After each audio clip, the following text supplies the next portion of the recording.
Welcome to Farmers Inside Track, South Africa's most downloaded farmers podcast. I'm Patricia Temple, specialist journalist at Food Forum Zanzi, and today we're with Michael Esmeraldo, who is a Netafim managing director. Thank you. It's a huge honor to be here. I know you guys have made it in leaps and bounds over the years. Honored to have this conversation with you. Thanks for having me. So you are managing director of Netafim. You've been traveling Africa, SA. We were speaking about it earlier, the work that you're doing there and the importance of water efficiency, which is the topic we're getting into today. We're all excited, looking forward to hearing your insights and what farmers can take away and, I suppose, learn, open their minds within the irrigation sector. Why is improving water use efficiency such a critical factor, especially in the regions that we had the huge drought last year in many of the Southern African countries? Why is that important? The water is not going to get more anytime soon. And there's only two things that we really can do. Either we can build more infrastructure all across the SADC region, or we can use water more efficiently. Now, I was thinking about it on my way here, actually, that, why is there not more infrastructure being built? And then I think about Africa and all the problems that they are facing. Water infrastructure is probably not on the top of the priority list at the moment, and it's well understood why. So what we can do and what we can control is probably start looking at efficiencies of how we use the water that we have available. And this is where the adoption of smart irrigation technologies comes into play. Other issue that I normally have and what I think about quite often is that we deforest in Africa 3.2 million hectares a year, and we deforest for agriculture. I think it's 4 million in total deforestation, 3.2 is for agriculture. That's a big chunk of land. It's for the total continent, fair enough. And I wonder often, is it really necessary? Because are we producing optimally on the arable land that we already have? Why do we need to deforest another 3.2 million hectares a year? And the answer is for sure, if we can improve on the hectares that we're currently farming on. And there I also see a lot of opportunity for the adoption of just irrigation in general. And then when you adopt irrigation over time, you can start using it better and more efficiently, and then adopt, smarter technologies. But let's just start using the land that we're already farming on a little bit better. I think there's a big opportunity for us as a continent. Speaking of the deforestation and, being responsible with stewarding the land, I think water efficiencies plays a huge part in that, of course. Despite its proven benefits, we know that drip irrigation is still slowly adopted globally, about 4 to 5%. What are the main barriers that you think is preventing farmers from adopting drip irrigation technologies? I think water efficiency is not being enforced enough with policies and regulators. And it's maybe a controversial thing to say, but I think people should be held accountable a little bit more. I think on one hand, to also just celebrate the South African farmer for a moment is that you said generally 4 to 5% is using drip irrigation worldwide, globally. So in South Africa, that number is 19%. So versus the average globally, we are higher. And according to my own experience in traveling to some other countries and going to see what they do, I can definitely say that that is correct. We are, I think, a little bit ahead of the rest of the world when it comes to the adoption of water smart technologies. And the reason is simple, is because we've always been a semi-arid country. So water has never been available in abundance. We've always had to make a plan with the water that we have available. So just to also celebrate that we are ahead globally. We're not perfect for sure. There's still a lot of room for improvement, but 19% of irrigation in South Africa is already drip irrigation. And versus the rest of the world, we probably are significantly ahead. Well, it's quite encouraging to hear that South Africa's ahead in terms of drip irrigation technologies. And of course, we know that exposure to markets is obviously something that is very important with farmers when they're considering production techniques, methods like drip irrigation. So how does water use practices, how does that influence a farmer's market access and the viability of their produce being accepted into markets? Not yet as much for now, but I've been saying for years that it is coming, and I'm still on the same tune. If you take a look at global gap and Euro gap regulations for all our exporting farmers, obviously they need to comply with these regulations before they can export their crop into those markets. And I'm pretty positive, and I've heard this all across the industries also, that pretty soon they're going to have to comply with the amount or some kind of a water use efficiency regulation. And that is coming for sure. And what that will mean is that, for example, let's take citrus as an example. You will probably be only allowed to use up to a certain amount of water to comply with the regulators to export to the other side. If you go over that amount of water, then you probably won't be accepted into markets on the other side. And I think it's time for that to happen. They get regulated on pesticides, on herbicides, on labor, on the condition of the labor's toilets and housing and all that. The only thing that they're almost not getting regulated on is water use. And it unfortunately has been last in line, but for sure it's coming. I mean, my thinking is probably within the next 3 to 5 years, it will be part of the Euro Gap and Global Gap regulations. I'm just thinking with the livestock sector, the water use is something that is, especially when you're supplying to abattoirs, it's quite stringent, the compliance required for that. Seeing that in the crop sector, of course, with irrigation, there are barriers for farmers who are wanting to access water. So like water use licenses, all of that. How does that play into adopting drip irrigation technologies? It will support the adoption of drip irrigation technology because obviously it's not as easy to get a water license these days than it was 20, 30 years ago. So for the people that has an allocation of water, the only way to really stretch that allocation is to start using less water, and the way to use less water is by doing drip irrigation. So the other thing that I think would probably happen is in a lot of areas, there was always an allocation per hectare. But then the people go and start using smart irrigation technologies or drip irrigation, then they take that allocation per hectare and they plant 2 hectares with it. So they're still using the same amount of water, but just over 2 hectares instead of 1. So, I mean, any farmer would do that, but I think they should start looking at a new allocation per hectare and maybe just enforcing that a little bit. And again, hold the people accountable because the wastages, even with drip irrigation, is something that we deal with on a daily basis, which is still unfortunate. But I can totally understand why it's not that easy these days. We need to start thinking, and also from a policy point of view and a regulatory point of view, they need to start thinking about how to give out licenses to the correct people in the right areas that will use it efficient as well. Just staying on that topic, so I think it's quite interesting. We've spoken to several farmers at Food for Mzansi who speak of the challenge of, struggling to quantify the water that they're using. Is drip irrigation a way to make that, I suppose, easier, like for farmers to actually know how much water they're using? It should be pretty simple, actually, to be honest with you. When we do an irrigation design or one of our dealers does an irrigation design, they know exactly how much water they design to apply to that hectare over a day, over a month, or over a season for that matter. And with very simple, easy, cheap technology like a simple water meter, you can measure water application. The water use is something different. That's a little bit more difficult, but water application, for sure, you can monitor. It should be monitored. I mean, the government has been talking about it for a long time that they will enforce and monitor these farmers on the different irrigation schemes. And it's not really happened up to this, but again, they've got a lot of fish to fry.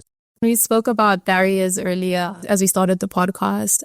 For farmers, there are quite a few farmers who probably see it as too complex. Drip irrigation, the question of also affordability comes into play when it comes to adopting drip irrigation. How would you explain to farmers accessibility of, drip irrigation technologies? I think over time, obviously, with the exposure that everyone has to the internet and with their neighbors and, farming communities and, channels like yourselves that bring education to the people and far to reach places, it's starting to become less of an excuse that we don't know anymore.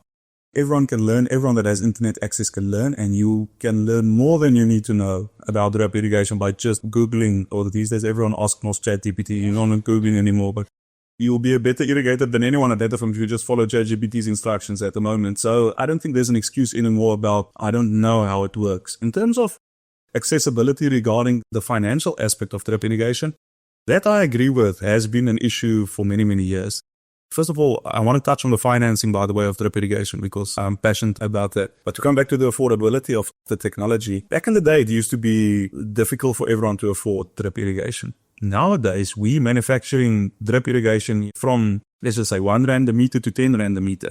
So there's not only that expensive drip irrigation that we manufacture these days. Now we manufacture drip irrigation that we want to sell to a small scale farmer, for example, that can last for a season or two, that he can use to start generating some cash flow and go from step to step to step to become a proper commercial farmer. But for sure, it's not like it was 10, 15 years ago, even where there was only 1 or 2 options for drip irrigation. It was only accessible to the top 10% of farmers. That has changed for sure. Thanks, Michael. I think you're breaking down this really well. I know for a fact that there are still farmers who really understanding the science that goes behind drip irrigation and the soil science and the water movements of what's in the soil. In that sense, how is drip irrigation accessible? Are there technical experts or technical advice available for farmers from Netafim in that case? Because, of course, we don't all come from a science background or really understand that side of farming. No, for sure. There's definitely, we pride ourselves on trying to educate specifically the young up and coming farmers that doesn't have the background that, a lot of us was exposed to back in the day. So we've got a team of agronomists, and we're also proud to say that we are the only irrigation company in South Africa that has a team of agronomists to specifically educate the people, help them to understand in a simple and practical way how water moves in the soil and why it's beneficial to think about drip irrigation versus the more traditional systems out there. So it doesn't have to be a scary idea for a farmer, when they're wanting to adopt drip irrigation. I mean, it's water, there's pipe, it's soils. Nothing scary about that. You said you wanted to touch on the financing aspect of drip irrigation. Talk us through that. So the financial institutions has been a bit reluctant to get into the game. So they're very quick to finance, other assets like tractors and combines, and fair enough that should happen. And also other input costs for the season, specifically for grains and all that and seasonal crops, and they should. I'm happy that the farmers have access to these facilities. The one thing the farmers doesn't have access to at the moment is the financing of drip irrigation technologies. Because the financial institutions, according to me and what I understand from having numerous talks with all of them, is that they don't see it as an asset. Because if things go pear-shaped, they cannot go back and collect all the drip irrigation and do something with it. They don't see it as an asset. I can also understand that to a large extent. But, for a farmer to maybe put up something else as collateral to finance the drip irrigation is something I don't understand why it can't happen. Why can't he put up a combine or a facility, a house or a pack shed or some other assets that has second-hand value as collateral to finance drip irrigation? That's on the one hand. On the other hand, then, you will always see that they talk about ESG financing. I mean, if you go to any conference now, what will be top of the list? ESG financing. In my opinion, again, and this might be the part where I'm a little bit whipped up about it, is when they think about ESG in my head, they think about solar panels. I mean, they finance the whole country solar panels now. What they're going to ESG finance next should be drip irrigation, if I can ask you nicely. Start from the people that you feel comfortable in financing, because obviously all these farmers are already clients of the big finance houses. And start with there. You know their balance sheets. You can finance them on the drip irrigation. Just get going. And I've always thought that, when the first financial institution, or let's just call it a bank, when the first bank jumps on this, it's going to be a snowball effect into everything. And I mean, why not? They will make money. It will add to the GDP. It will help with food security. We'll all use water more sparingly.